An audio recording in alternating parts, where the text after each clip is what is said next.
War Democrats in American politics of the 1860s were members of the Democratic Party who rejected the Copperheads, peace Democrats who controlled the party. The War Democrats demanded a more aggressive policy toward the Confederacy and supported the policies of Republican President Abraham Lincoln when the Civil War broke out a few months after his win in the 1860 presidential election, Ohio.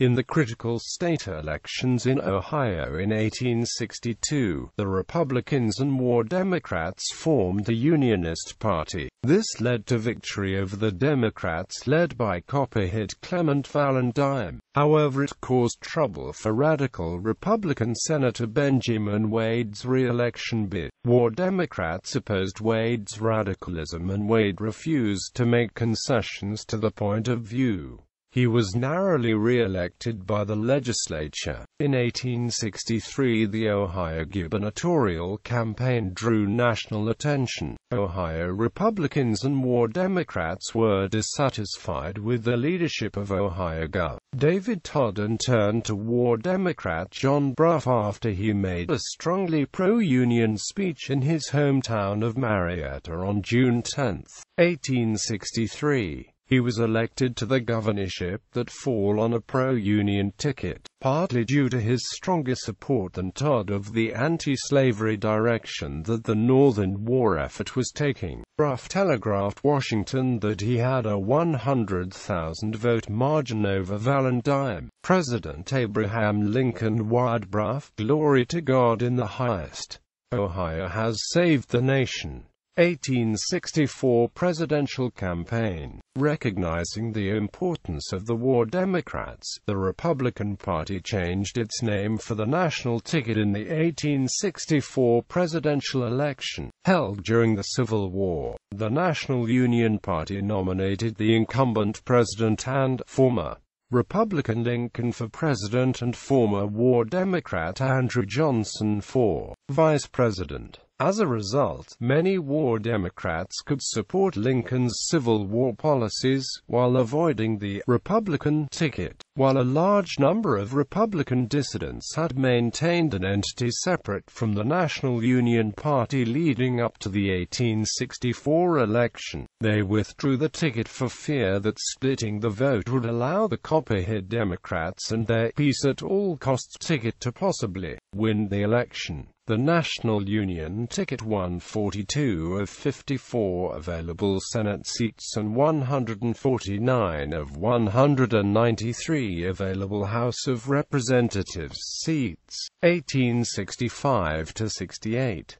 Following Lincoln's 1865 assassination, Johnson became president. Johnson's Reconstruction policies were lenient compared to those of the radical Republicans. This dispute represented the conflict that many War Democrats faced, in that they supported the Union but did not wish to severely punish former Confederates or strongly enforce rights for Negroes. In the 1868 lead-up to the first post-Civil War presidential election, President Johnson was a candidate for the Democratic Party presidential nomination. However, he finished second in the 22 ballots cast at the Democratic Convention and lost the nomination to former New York Governor Horatio Seymour, a former Peace Democrat. Lincoln appointed other War Democrats as high civil and military officers. Some joined the Republican Party, while others remained Democrats. Leadership.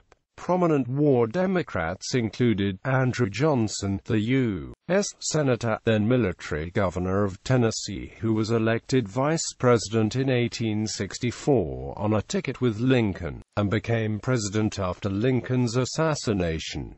George Bancroft, historian and presidential speechwriter. John Brough, governor of Ohio. Benjamin F. Butler, congressman from Massachusetts, Union general. John Cochran. John Alexander McClernand, Illinois Union general. John Adams Dix of New York, Buchanan's Secretary of the Treasury, Union general.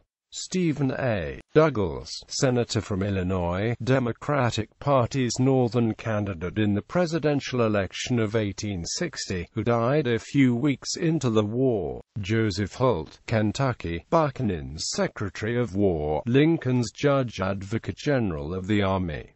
Francis Kernan, Congressman from New York. Michael Crawford Kerr, 32nd Speaker of the United States House of Representatives from December 6, 1875 to August 19, 1876. John A. Logan, Congressman from Illinois, Union General. George B. McClellan, Railroad President, Union General, Democratic presidential nominee in 1864. Joel Parker, Governor of New Jersey. Edwards Pierpont, in 1875, was appointed U.S. Attorney General by President Ulysses S. Grant. William Rosecrans led the Union at Chickamauga and was asked to run with Lincoln as a war Democrat in 1864. Daniel Sickles, former New York Congressman, led 3rd Corps at Gettysburg. David Todd, Governor of Ohio. Edwin M.